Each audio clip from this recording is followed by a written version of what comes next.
A global tariff war has the wine trade worried. In the EU, exporters already face 20% levies on shipments to the US. And winemakers are worried that things could get even worse if retaliatory moves by the EU provoke fresh action by US President Donald Trump.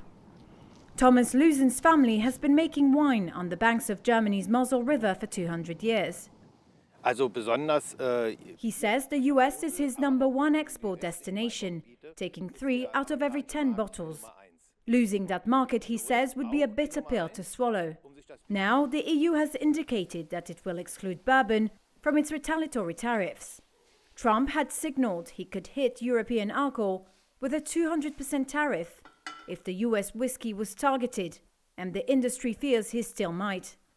At Germany's Wine Institute, spokesperson Ernst Buscher says producers and retailers shared the costs of tariffs during Trump's first term. But he says that won't be doable in the face of much higher levies. 200% tariffs could perhaps still come. And if Trump somehow adds something on top of those due to counter tariffs, then the market would really be dead.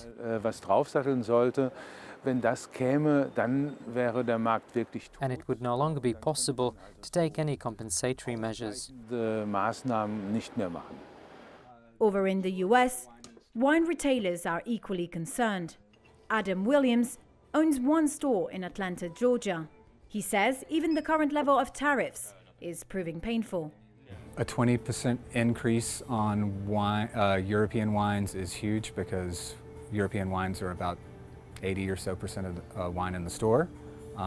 So that's huge. It's already affected us in that importers are not shipping wine from Europe at the moment because they're waiting to see what's going to happen, waiting to see if the European Union is going to reciprocate with tariffs. Most of Williams' wine comes from small family-owned vineyards in France and Italy. He says he's now relying on what he has in stock and warns that price increases could push many bottles past what shoppers are willing to pay. With the US importing more wine from the EU than anywhere else, the impact of any sales slowdown is sure to be felt in wineries across the region.